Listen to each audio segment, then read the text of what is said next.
Bonjour éclaireur pro-vérité, bonjour à tous mes condisciples de la classe éclaireur pro-vérité. Mon édito aujourd'hui a pour titre « Ce que je crois ».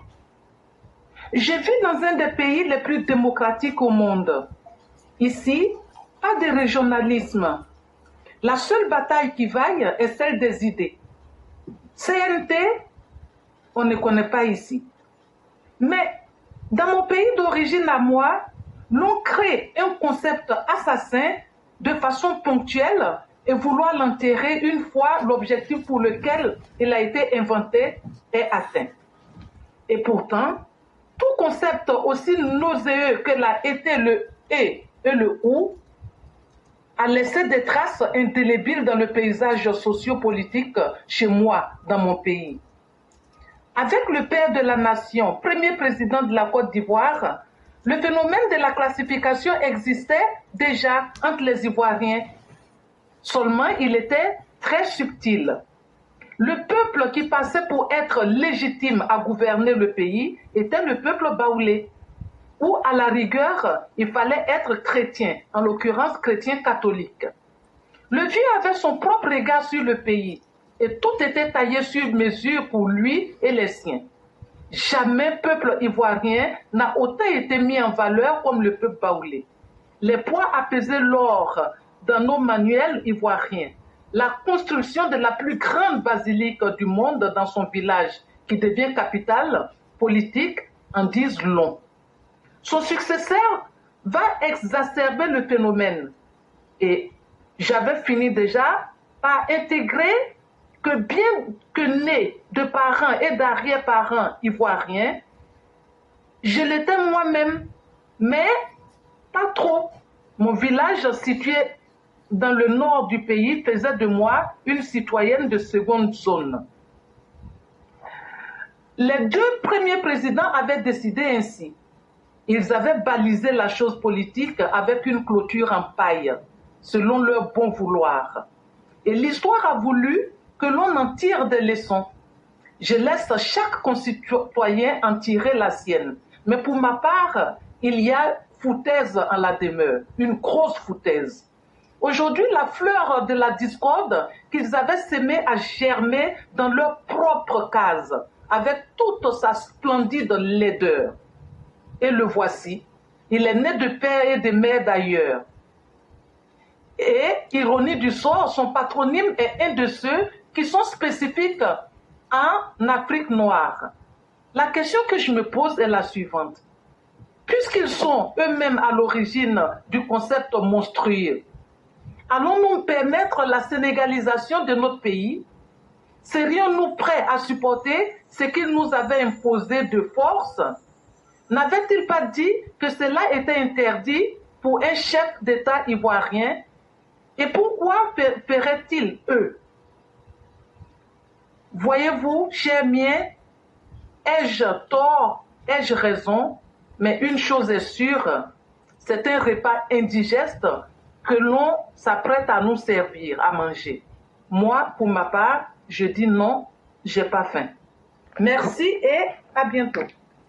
Vraiment, merci encore à Mère Blanc. Merci encore pour ce travail de réflexion qui nous invite à regarder ce qui a été notre passé, mais surtout à envisager notre futur avec beaucoup de certitude, mais beaucoup de prudence.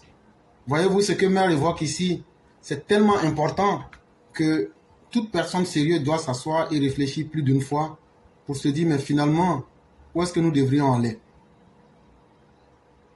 Est-ce qu'on va continuer avec les mêmes choses pour mettre la vie des Ivoiriens en danger et espérer que le monde ira mieux pour nous? Non. Et aujourd'hui, cette opposition qui est dans la haine, qui est dans la violence, est-ce qu'il faut continuer à demander l'impossible à Alassane Ouattara et à nos frères du Nord et accepter que l'immoralité et l'injustice soient acceptées quand ce sont les autres? Est-ce qu'il faut accepter les actes de violence constamment mis en place contre la population? Chers parents, quand je me souviens en 2020 que Pulchérik Balé a donné de l'argent à Baye Diouri Abou Karim, et que ce dernier était sous les ordres de Daï Nestor pour mettre le feu à la Côte d'Ivoire en 2020. Quand je me souviens que Dago, Dazier Jean, Blaise Lazme, Coré Antoine, Yayoro Deiri, qu'on appelait mâchoiron du désert, avec les Tayou Keneza, Venance alias le Tché, ont planifié des manifestations de rue pour bloquer les rues, incendier les punais. Ils ont empêché l'ouverture des commerces, ils ont paralysé les commerces, ils ont créé la psychose et la peur au sein des populations. Tout ça pour soulever les populations contre l'autorité de l'État actuel. Ils se sont attaqués aux édifices publics. Ils ont saccagé les biens publics, les biens privés. Ils ont entravé le bon fonctionnement du processus électoral en 2020. Les noms que j'ai cités là, si tu entends ton nom dedans, que tu n'es pas d'accord là, va poser plainte contre moi. Je suis tellement sûr de ce que je dis que là, mon cœur ne bat même pas une seconde. Et donc, voilà des noms que j'ai cités là. Ce ne sont pas des extraterrestres. Je vous ai parlé de Macharon Désert. Je vous ai parlé de Dago Dazier Jean. Je vous ai parlé de Niolé Anselme. Je vous ai parlé de Eric Edoukou. Tous des membres du FPI qui ont semé le feu, la misère, le chaos, la désolation dans le pays. Avec les Pulchéri Balé. Mais ces derniers que je viens de citer là, vous étiez à Cocody.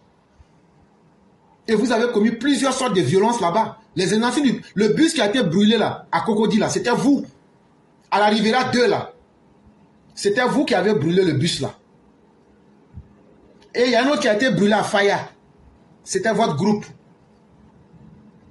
Quand on vous dit qu'on vous a à l'œil là, vous pensez qu'on s'amuse. Mais tout ce que vous avez posé comme acte, vous allez payer ça. Vous allez payer ça.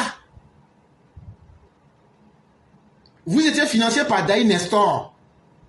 Vous étiez financé par Coré Antoine. Vous étiez financé par Blaise Lazme. Ce que je dis là, si vous pouvez me tuer là, tuez-moi. Ce qui est petit là, allez poser plainte.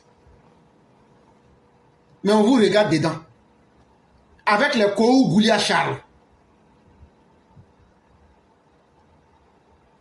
On vous regarde très bien. Avec les 3 Bipol. Il faut que je vous dise certains de vos noms. Pour que vous sachiez qu'on vous connaît très bien. Mais on ne va pas vous louper en 2025. C'est avec les 3 Billes là, vous avez attaqué les positions des forces de défense et de sécurité. Vous avez fait déclencher une mutinerie des militaires impliqués là-dedans. Et vous avez détruit les matériels électoraux. Quand vous avez vu à la télévision, ceux qui ont détruit le matériel à Yopougon, c'était eux.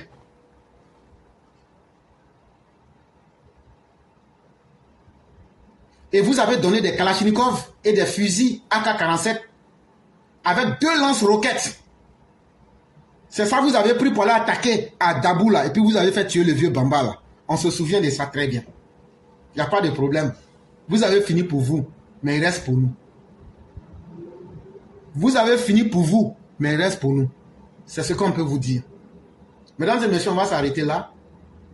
Et ce que j'ai dit là, je ne suis pas un extraterrestre. Et je ne vais pas cacher. Le document là, je vais mettre ça en direct.